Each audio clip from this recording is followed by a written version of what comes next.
Happy Singh अपने नाम की तरह हर वक्त हैप्पी रहता था। अरे वाह हैप्पी, बगल वाले गांव में मेला लगने वाला है। कब है मेला? रविवार को। तो बन ठन के तैयार रहना, हम दोनों जरूर जाएंगे। और बगल वाले गांव में रहता था लल्लन, जो गांव का बाहुबली था। भैया, वो पुलिस इंस्पेक्टर मेले को देर रात तक चलाने की परमिशन नहीं दे रहा है। उसकी इतनी मजाल, जानता नहीं कि वो हम मंत्री के भाई हैं। भैया जी, हम बोले, लेकिन वो इंस्पेक्टर बोल रहा है मंत्री हो या संतरी, वो परमिशन नहीं देंगे। अच्छा, तो अब हम ये मेला बिना उसकी परमिशन के लगाएंगे, देखते हैं क्या कर लेगा। हैप्पी सिंह अपने खेतों में खुशी से भांगड़ा किया करता था और लल्लन सिंह अपने महल में अपने रुआब अपने नौकरों पर दिखाया करता था। हैप्पी सिंह को अपने ट्रैक्टर से बड़ा प्यार था और लल्लन को अपनी जीप से। आखिर मेले का दिन आ गया। लल्लन मेले को चलता देख बहुत ठाठ में था और वो बार बार अपनी मूंछों को ताव दे रहा था। कुछ देर बाद वो पुलिस इंस्पेक्टर वहां आया। बंद करो ये गैर कानूनी मेला। गैर कानूनी? हाँ, हमने इसकी अनुमति नहीं दी। तुम अनुमति देने वाले होते कौन हो? ये मेला तो मंदिर का है और 100 सालों से चलता आया है। तुम तो पैदा भी नहीं हुए थे तब। लल्लन को बोलता देख कुछ लोग लल्लन के पीछे खड़े हो गए और पुलिस इंस्पेक्टर थोड़ा घबराया। अब तुम यहाँ आ ही गए तो थोड़ा मेला का मजा ले लो। पुलिस इंस्पेक्टर घबराया और वहां से चला गया। अब लल्लन का घमंड और भी ज्यादा बढ़ गया। वो अपनी जीप की ओर लौटा और उसने देखा कि लकी उसकी जीप की बोनट पर बैठा था। लल्लन को ये देखकर गुस्सा आया। तुम्हारी ये मजाल कि तुम मेरी जीप के बोनट पर बैठे हो? माफ करना भैया जी, पता नहीं था ये आपकी जीप है। वो मेरा दोस्त हैप्पी ट्रैक्टर को पार करने की जगह ढूंढ रहा था तो मैं उतर गया। उसे आने में लेट हो रहा था तो मैं बैठ गया। तो तुम हमारी जीप पर बैठोगे? सॉरी भैया जी, गलती हो गई।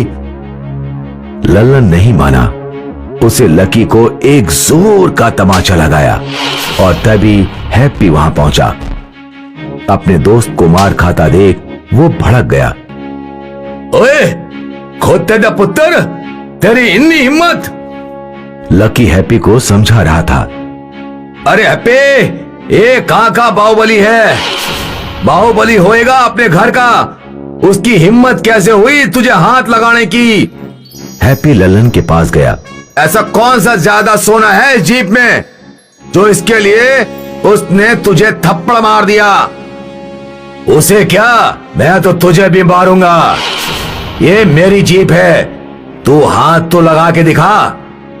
अच्छा, तो मैं तुझे चुनौती देता हूं, अगर तेरी जीप मेरी गाड़ी को हरा पाई तो मैं अपना मुंह खुद काला कर लूंगा। लेकिन अगर तेरी जीप हार गई तो लकी अपने हाथों से तेरा मुंह काला करेगा। मंजूर है? लल्लन ने ऐठ में चुनौती तो ले ली, लेकिन वो भूल गया कि हैप्पी की गाड़ी एक ट्रैक्टर थी। अब दोनों गाड़ियों का आमना सामना हुआ। एक रस्सी हैप्पी के ट्रैक्टर के पीछे और लल्लन के जीप के पीछे बांध दी और दोनों के बीच में एक लकीर खींच दी। चुनौती ये थी कि जो भी गाड़ी दूसरी गाड़ी को लकीर के पास लेकर जाएगी वो जीत जाएगी। लल्लन का घमंड उसके सर चढ़ चुका था। चुनौती शुरू हुई। लल्लन ने जीप को बहुत रेस दी और वहां हैप्पी हंसने लगा। लल्लन बहुत कोशिश करता रहा पर रस्सी 1 इंच भी नहीं हिली। फिर हैप्पी ने ट्रैक्टर को रेस दिया और बड़ी आसानी से जीप को लकीर के पार खींच ले गया। हैप्पी और लकी जीत कर भांगड़ा करने लगे और लकी ने लल्लन के चेहरे पे कालिक पोती और फिर हैप्पी ने लल्लन से बोला, ओए बादशाह, घमंड की भी हद होती है। अब भी वक्त है, समझ लो। इस बार तो सिर्फ मुंह काला हुआ है। अब वाहे गुरु ही जाने कि आगे क्या होएगा। हैप्पी और लकी हंसते खेलते अपने ट्रैक्टर पर चल पड़े, लल्लन को उसके घमंड का सबक सिखा के। गुरदासपुर गांव में भीमा पहलवान रहता था। वो गांव का सबसे ताकतवर इंसान था। भीमा डरा धमकाकर गांव के लोगों से जबरदस्ती पैसा और सामान वसूल करता था। ओए खत्ते, चल 5 लीटर दूध दे। देखते ही देखते भीमा पूरा दूध पी गया। दूध के पैसे? ओए मुझसे पैसे मांगता है? रुक, मैं अभी तेरी हड्डी तोड़ता हूँ, फिर मांगना पैसे। तुझे पता है, इस गांव का सबसे बड़ा पहलवान हूँ मैं। भीमा के डर से कोई उससे दुश्मनी नहीं लेता था। उससे दुखी होकर गांव के लोगों ने सरपंच से शिकायत की। अब आप ही साडी रक्षा कर सकते हो। भीमा ने सबको दुखी कर दिया है। तुझसे फिक्र ना करो, मैं इस भीम से छुटकारा पाने का कुछ उपाय करता हूँ। कई दिन बीत गए, लेकिन भीमा का आतंक कम नहीं हुआ। वो बूढ़ों बच्चों सबको परेशान करता था। भागो! भीमा, भागो!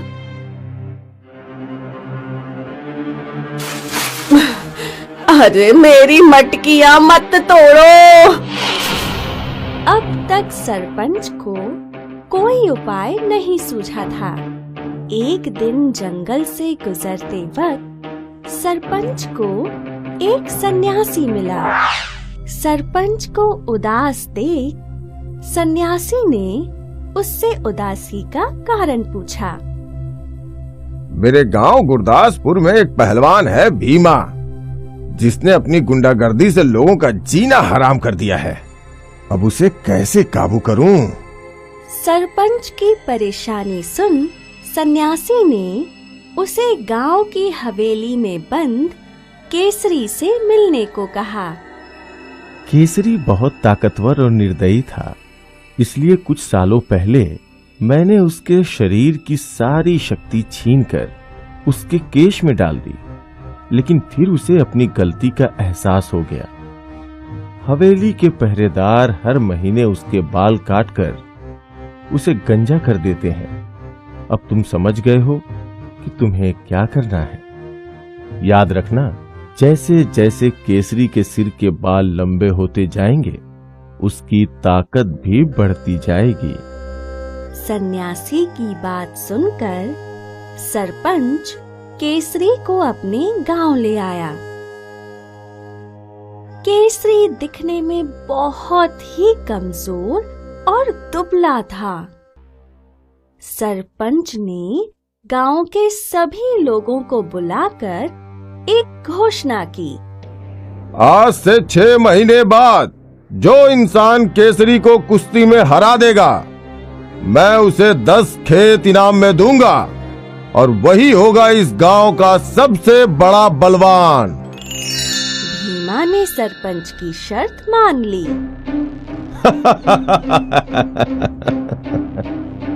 और सरपंच, लगता है तुझे अपने खेत गंवाने के कुछ ज्यादा ही जल्दी है। इस मच्छर को मैं चुटकी में मसल दूंगा।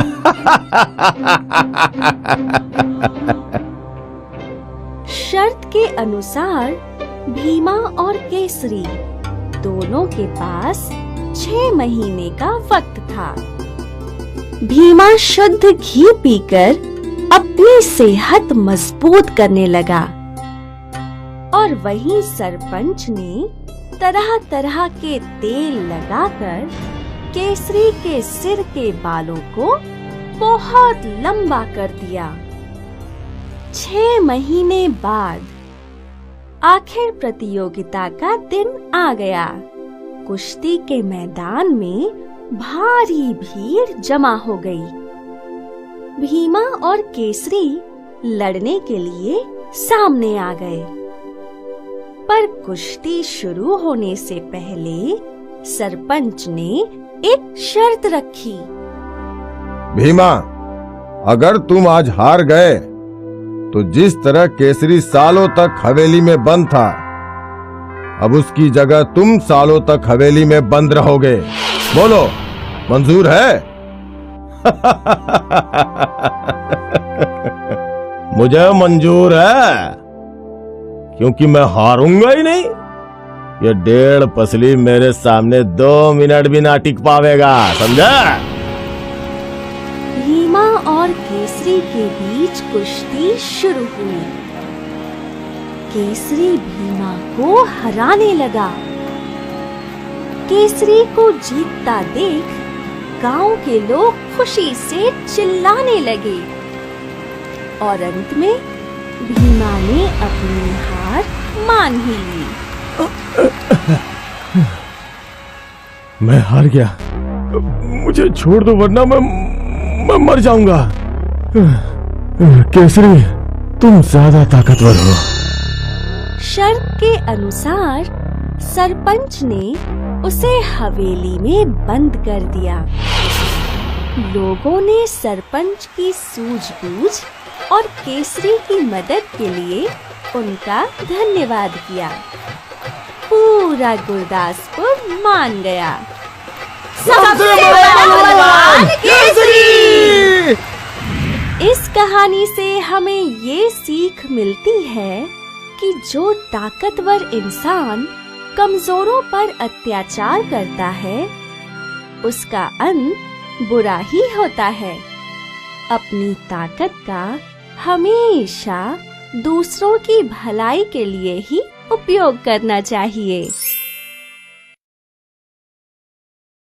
हाय, मैं हूँ शाइनी। अगर आप मुझे ऐसे ही देखना चाहते हैं तो इस वीडियो को जरूर शेयर करें और हाँ, इस चैनल को भी सब्सक्राइब करना ना भूलें।